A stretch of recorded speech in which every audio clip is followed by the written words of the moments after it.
لوگ اس کی ہر ممکن طور پر مدد کرتے تھے کیونکہ اس نے بیوگی کا وقت بہت زیادہ عزت اور صبر سے کاٹا تھا۔ محلے والے اس کا احترام کرتے تھے۔ وہ محنت مزدوری کی چکی میں پستی رہتی، جس قدر بن پڑا مشقت کی، مگر بچوں کی پرورش میں کوئی کمی نہیں آنے دی۔ اس نے اپنی اولاد کی نہ صرف اچھی پرورش کی بلکہ ان کو تعلیم بھی دی، پڑھایا لکھایا اور اچھا انسان بنانے کی کوشش کرتی رہی۔ بچے ماں سے محبت کرتے تھے اور حمیدہ خالہ کی وہ بہت عزت بھی کرتے تھے۔ اس کا ہر حکم بجا لاتے کیونکہ اس نے ان کی خاطر خاصی محنت۔ اب وہ خوش تھی کہ اولاد بڑی ہو گئی ہے تو اس کے دکھ بھی دور ہو جائیں گے۔ جب بچیاں جوان ہو گئی تو ہر ماں کی طرح حمیدہ خالہ کو بھی ان کی شادی کی فکر ستانے لگی۔ اس نے بڑی بیٹی نتاشا کا رشتہ اپنی بہن کو دے دیا۔ رشیدہ بہت خوش تھی کہ یہ بھانجی ہیرے جیسی ہے، سگڑ فرما بردار، تعلیم یافتہ اور خوبصورت تھی۔ اس کی تو شروع سے ہی یہی آرزو تھی کہ ایسی لڑکی کو بہو بنائے۔ تاہم اس کی بھی ایک بیٹی تھی جس کا نام لیلا تھا اور لیلا کے اب وہ خوش تھی کہ اولاد بڑی ہو گئی ہے تو اس کے دکھ بھی دور ہو جائیں گے۔ جب بچیاں جوان ہو گئی تو ہر ماں کی طرح حمیدہ خالہ کو بھی ان کی شادی کی فکر ستانے لگی۔ اس نے بڑی بیٹی کی نتاشا کا رشتہ اپنی بہن کو دے دیا۔ رشیدہ بہت خوش تھی کہ یہ بھانجی ہیرے جیسی ہے، سگڑ فرما بردار، تعلیم یافتہ اور خوبصورت تھی۔ اس کی تو شروع دن سے ہی یہی آرزو تھی کہ ایسی لڑکی کو بہو بنائے۔ تاہم اس کی بھی ایک بیٹی تھی جس کا نام لیلا تھا اور لیلا کی فکر اسے کھائے جا رہی تھی۔ ایک دن اس نے بہن سے کہا کہ میں نے نتاشا کا رشتہ لے کر تمہاری فکر ختم کر دی، اب تم بھی میری بیٹی کا رشتہ اپنے بیٹے منصب کے لیے لے لو تو میرا بوجھ بھی ہلکا ہو جائے گا۔ بہن کو پریشان اور مجبور دیکھ کر حمیدہ خالہ کو رحم آ گیا اور اس نے رشیدہ کی بیٹی کو اپنی بہو بنانے کو تیار ہو گئی۔ حالانکہ وہ جانتی تھی کہ اس کی یہ بھانجی سگڑ نہیں ہے اور چغل خوری کی عادت بھی ہے، تاہم سوچا کہ جیسی بھی ہے اپنی ہے، اس سے تو پیار کرے گی اور پیار کا جواب پیار سے دے گی۔ یہ سوچ کر رشتہ لے لیا گیا۔ رشیدہ خوش ہو گئی اور سوچا کہ خالہ اچھی ہے تو میری بیٹی بھی اس سے اچھا سلوک کرے گی، مگر انسان سوچتا کچھ ہے اور ہوتا کچھ۔ وہ وقت بھی خدا لایا کہ خالہ حمیدہ کی بیٹی اور بیٹے کی شادی ہو رہی تھی اور اس روز بہت خوش تھی اور ہمارے گھر خود شادی کا کارڈ بھی دینے آئی۔ شادی کی تقریب تمام ہوئی۔ پہلے دن تو خوشی سے گزرے مگر پھر بہو لیلا نے اپنا رنگ دکھانا شروع کر دیا۔ اس نے شوہر کو ماں اور بہنوں کے خلاف کرنا شروع کر دیا۔ منصب کانوں کا کچا تھا، وہ بیوی کی باتوں میں آ کر ماں سے دور ہو گیا، بلکہ اب تو اپنی والدہ سے بدتمیزی بھی کرنے لگا۔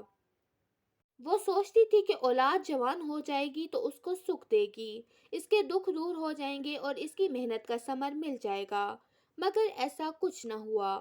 وقت رکتا نہیں، چلتا چلا جاتا ہے۔ حمیدہ نانی اور پھر دادی بن گئی۔ وہ نواسے نواسی پوتے پوتی سے پیار کرتی تو بہوئیں بچوں کو اس سے دور کرنے کی کوششیں کرتی۔ اس بات سے بھی اس کا دل دکھتا، صرف اس کا چھوٹا بیٹا ہی اس کا خیال رکھتا تھا اور بہت پیار بھی کرتا۔ وہ اس وقت تک کھانا نہ کھاتا تھا جب تک اس کی ماں کا لقمہ منہ میں نہ رکھتی اور چھوٹی بہو کو یہ بات کھٹکتی تھی۔ عمر کے آخری حصے میں جب انسان کو آرام و سکون کی ضرورت ہوتی ہے، اسے تکلیف ملے تو پھر وہ مرنے کے علاوہ کچھ نہیں سوچ سکتا۔ حمیدہ کی بڑی بہو نے اپنا کام کر دکھایا، تبھی حمیدہ خالہ بھی مرنے کی دعائیں مانگنے لگی۔ جب بیٹا بیوی کی مٹھی میں آ گیا تو حمیدہ کو احساس ہوا کہ جو بات وہ کہتی ہی نہیں بہو جھوٹ سچ جوڑ دیتی ہے۔ بیٹا ماں سے الجھنے اور نفرت کرنے لگا۔ حالانکہ حمیدہ خالہ کو اپنی بہو سے پیار تھا، وہ اپنی بھانجی کا ہر طرح سے خیال رکھتی تھی، اس کے دل میں کوئی کھوٹ نہیں تھا، اس لیے وہ دوسروں کو بھی اچھا سمجھتی تھی، مگر بھانجی ایسی نہ تھی۔ اس کا دل اپنے نام کی طرح کالا تھا۔ اس نے نتاشا کو بھی ساتھ ملا لیا۔ ایسے میں صبر کے سوا کوئی چارہ نہ تھا۔ حمیدہ صبر کرتی رہی اور وقت گزرتا گیا۔ اس نے جستجو اور لگن سے سارے بچوں کو بیاہ دیا اور اپنے اس فرض سے فارغ ہو گئی۔ اب اس کو سکون چاہیے تھا کہ بڑھاپے کی عمر تیزی سے بھاگ رہی تھی، مگر سکون شاید اس کو نصیب میں ہی نہ تھا۔ اس نے کچھ ایسی چالیں چلی کہ شوہر کے ساتھ ساتھ نندوں اور دیور کو بھی اپنے ساتھ ملا لیا اور جائیداد کے بٹوارے کی بات چھیڑ دی۔ ماں نے مکان بہت مشکلوں سے اور تمام عمر کی محنت سے بنایا تھا۔ وہ ابھی یہ مکان اپنے نام رکھنا چاہتی تھی تاکہ بڑھاپا آرام سے گزرے، لیکن بچوں نے ماں کو تنگ کرنا شروع کر دیا کہ مکان ہمارے نام کروا دو۔ انہوں نے حمیدہ کو تکلیف دینے میں کوئی کسر نہ چھوڑی اور اس کا جینا حرام کر دیا۔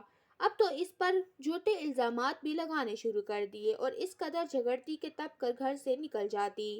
اس جھگڑے کو ختم کرنے کے لیے بالآخر اس نے مکان دونوں بیٹوں کے نام کروا دیا اور لڑکیوں نے اپنا حق اپنے بھائیوں کو دے دیا کیونکہ وہ شادی شدہ تھی اور اپنے گھروں میں خوش تھی۔ وہ بیٹیوں اور دامادوں کو اپنا ہمدرد سمجھتی تھی لیکن وہ بھی اس کے سگے ہمدرد نہ تھے۔ ہر کسی نے اپنے کام سے کام رکھا۔ وہ ان سے کچھ کہتی تو جواب دیتے کہ تمہارا کام تم جانو، تم نے ہی مکان بیٹوں کو دیا ہے، اب ہمارا اس بات سے کیا لینا دینا، تمہارا مکان ہم نے تو نہیں لیا۔ جس کو وہ سچا سہارا سمجھ رہی تھی وہ بھی جھوٹے سہارے نکلے۔ وہ اب محلے میں امی کے پاس آ کر روتی اور اپنی سہیلی وینا کے گھر چلی جاتی اور اس کے ساتھ ساتھ دکھ سکھ مانتی رہتی کیونکہ بہوؤں نے اس کا جینا حرام کر ڈالا تھا۔ وہ کہتی تھی کہ یہ گھر اب ہمارا ہے، لہٰذا ساس اس گھر سے نکل جائے، اس کی وجہ سے ہم کو بے سکونی رہتی ہے۔ جب انسان کو کوئی روشنی کی کرن نظر نہیں آتی تو اس کو جادو کی طرف سوچتی ہے، بلکہ لوگ اس کو یہ راہ پہ لے جاتے ہیں۔ وینا نے بھی خالہ حمیدہ سے کہا کہ ایک بابا ہے، میں تم کو اس کے پاس لے جاتی ہوں، وہ تم کو کوئی ایسا تعویذ دے گا کہ تمہارے بچے تم کو اپنا لیں گے۔ خالہ اپنی سہیلی وینا کے ساتھ چل پڑی۔ وہ بابا کے پاس گئی تو اس نے ایک تعویذ دیا کہ اس کو گھول کر چھچڑوں پر ڈالو، یہ چھچڑے پھر کسی بچوں والی بلی کو کھلا دو، دیکھ لینا جیسے بلی کے بچے ماں کے پیچھے دوڑتے ہیں ایسے ہی تمہارے بچے بھی پیچھے دوڑیں گے۔ جب حمیدہ اور وینا بابا کے پاس تعویذ بنوا رہی تھی وہاں ایک اور عورت بھی بیٹھی تھی جو بابا سے تعویذ لینے آئی تھی۔ یہ اس کو نہیں پہچانتی تھی لیکن وہ ان کو حالات بیان کرنے کی وجہ سے جان گئی۔ وہ چھوٹی بہو کے کوئی رشتہ دار تھی۔ اس نے تمام حال جا کر صنوبر کو بتایا کہ آج تمہاری ساس نے ایسا تعویذ بابا سے بنوایا ہے اور تمام حالات خود میں نے سنے ہیں جو اس نے بابا کو بتائے۔ تم لوگوں کے نام کے لیے میں نے پہچانا، اب تم اس بڑھیا سے ہوشیار ہو جاؤ، یہ تم لوگوں پر جادو کرواتی پھرتی ہے۔ جب حمیدہ بچوں والی بلی کو چٹڑے ڈال رہی تھی تو دونوں بہوؤں نے اس کو آڑے ہاتھوں لیا، خوب برا بھلا کہا، جب تک کہہ دیا کہ جادوگرنی ہے اب تیرا کوئی ٹھکانہ نہیں ہے، بہتر ہے تم ہمارے گھر سے نکل جاؤ ورنہ تم کو دھکے دے کر گھر سے نکال دیا جائے گا۔ بابا نے کہا کہ چھچڑے کھاتے ہی جادو اثر کرے گا اور تمہارے بچے تم سے پیار کریں گے اور ہمیشہ کے لیے تمہارے پاس آ جائیں گے۔ الٹا اثر ہوا، انہوں نے تو ماں کو ہی دھتکار دیا۔ حمیدہ نے بابا کے کہنے پر بلی اور اس کے بچوں کو تعویذ والے چھچڑے کھلائے لیکن بچے اس کے قریب آنے کی بجائے اور دور ہو گئے۔ گھر میں ہر کوئی اس کو دیکھ کر منہ موڑنے لگا۔ وہ ان کے پاس جاتی تو پوتے پوتی بھی دور بھاگ جاتے۔ وہ کہتے نکلو دادی یہ تمہارا گھر نہیں ہے، پھر وہ کیسے اس گھر میں رہتی؟ گھر تو اس نے پہلے ہی بیٹوں کے نام کر دیا تھا، جو مکان اس نے خون پسینے کی کمائی سے بنایا تھا آج وہ اس میں رہنے کی بھی حقدار نہیں تھی۔ آخر اس کو اس گھر سے جانا ہی پڑا۔ جب کوئی کسی بزرگ کے ساتھ جانوروں جیسا سلوک کرے پھر بھی اس کے اپنے لختے جگر تو وہ بزرگ کیا کرے؟ وہ گھر سے نکلی اور جانے کہاں چلی گئی۔ اس کو پھر کسی نے اپنے محلے میں نہیں دیکھا اور اب جانے وہ کہاں ہے۔ اپنی زندگی کے دن پورے کر رہی ہے مگر اولاد کو اس کی کوئی فکر نہیں۔